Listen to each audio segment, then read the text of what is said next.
I am back to my hand-woven, hand-spun, felted tote bag, and today I want to give you some sewing tips in case you've never worked with hand-woven fabrics or very thick fabrics. So these sewing tips are going to cover all those eventualities. So the first thing to notice is my cutting layout setup here. I've been sewing since I was 15, so that's been 45 years. And sewing was actually my first craft. So I've learned a few tricks over the years, and sewing tools have gotten better. So one of the best things you can do, even if you're just a casual sewist, is get yourself a cutting mat, get yourself dress weights, dressmaker's weights, get yourself a an ergonomic rotary cutter, get yourself really good scissors, and get yourself a clear ruler that has a lip edge, because on fabrics that aren't this thick, the lip edge will actually fit over the edge of your cutting mat, and then you can just press down on it, or you can set these dressmaker weights on it, and then you've got a nice straight line to cut with.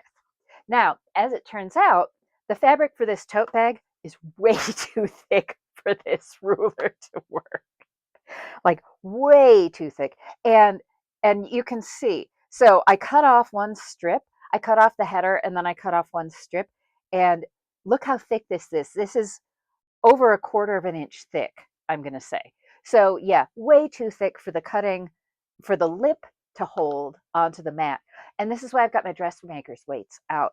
I just set those pointy side down, even though they're not going to stick into the plastic, just so I won't poke myself. And then I just along here. One of the other great things about these cutting mats is, especially when you're just cutting square straight lines, the grid can really help you out, like really help you out. So these are inexpensive tools. You can find them easily at any sewing supply store. I know Joann's doesn't exist anymore, but it's quite possible that Michael's would carry these kinds of sewing supplies. I don't know that for sure because I haven't been into a Michael's for a while, but they might, because they took over Joann Fabric's fabric collection. Okay, so as with any sewing project, for something square like a tote bag, you want to square up your fabric.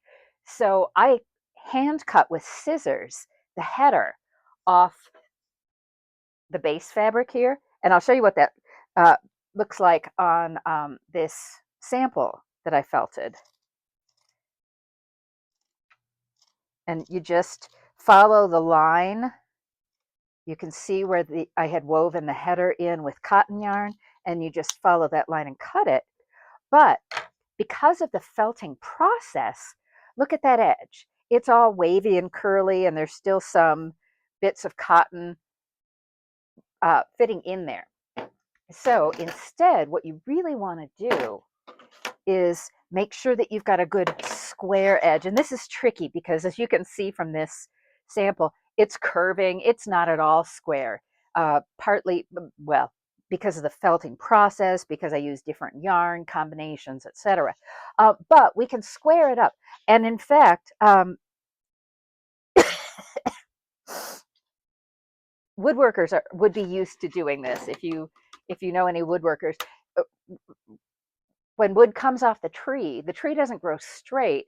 And so, and we do this at Shack. We've got machines that basically turn an not a wavy, not a warped, but an unevenly shaped piece of wood into something that is perfectly square and even, so that it can be processed and made into parts for our spinning wheels and weaving looms.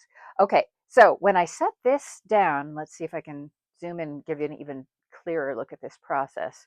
Also, I'll try not to hit my tripod as I'm working, but I'm working around it at the moment. There's got to be a better way to do this, Deb. So you can see how uneven that is. So the first thing I want to decide when I'm working with a woven piece of fabric is what I want to be my straight of grain. And again, this is a sewing term that if you're a sewist, you know very well. When you get a piece of commercial fabric, in fact, I've got some right here to show you. When you get a piece of commercial fabric home from the fabric store, uh, there's the selvage edge, and on the commercial loom that wove this fabric, these are this direction is the warp, and then this direction, the crosswise grain, is the weft. And then, of course, there's the bias, which goes this way, and on a fabric that isn't non-stretchy denim would actually have some stretch, but this is supposed to be non-stretchy denim.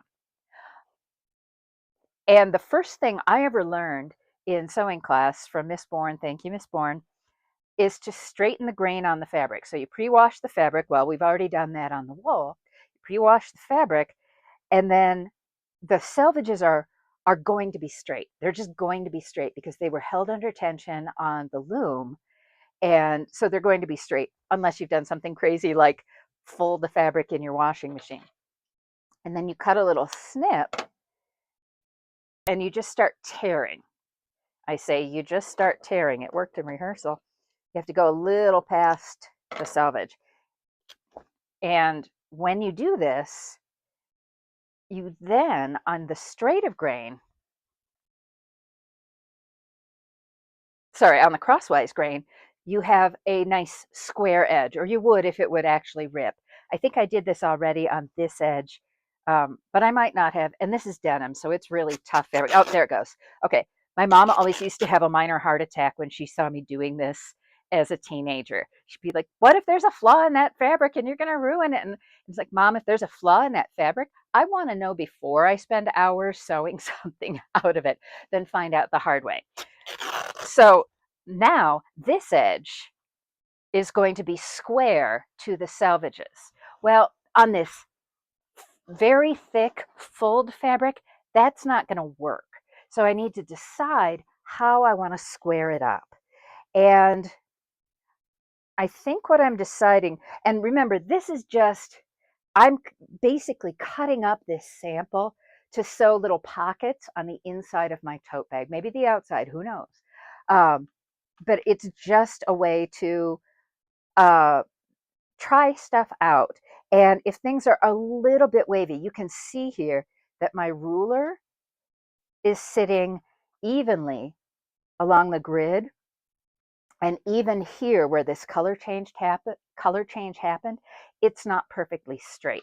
It's not going to be perfectly straight on the other edge either, although it's a little closer here.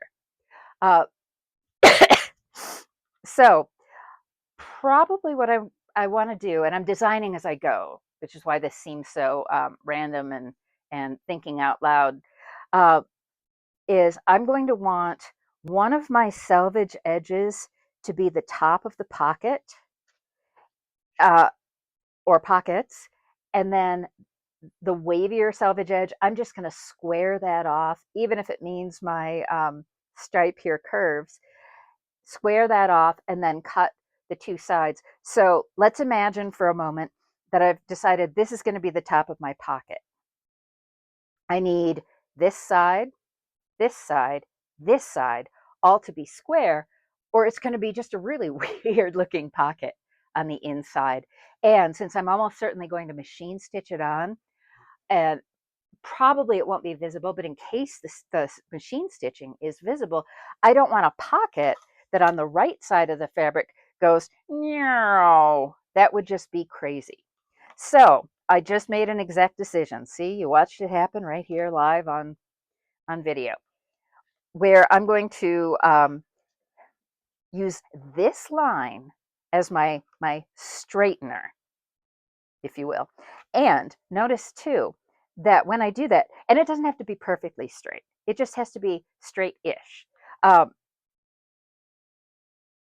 Now, if I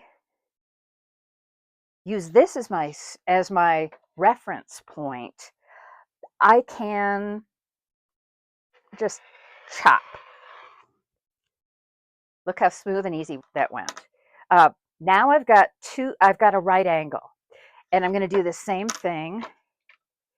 And now that I've got another right angle, I've got 2 reference points. So I can square it up again. And again, you just decide. And if I really, really press hard, I can get the lip on my ruler to do its thing. This piece seems to be not as dense as the piece for the main fabric of the bag. Okay, and now I've got 3 reference points. And yep, I'm going to go for it, man. I'm just going to go for it. And now I've got a much squarer-ish pocket that will sew up easily. Before I move on to the next point, I want to point something out that's really important. This fabric is not going to ravel.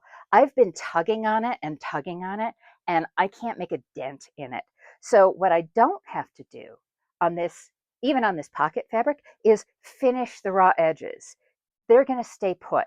And in fact, once I seam the 3 sides of the pocket, um, even if there's a little bit of unraveling on the raw edge, it's really not gonna damage the bag. So square up your fabric before you sit down at the sewing machine, and you're gonna have a much more pleasant time. And now I wanna check and make sure. Yeah, this is close enough. Square enough for my purposes. So squaring up your fabric, and on a felted piece like this, that's going to mean just sacrificing the wavy edges. Really important first step.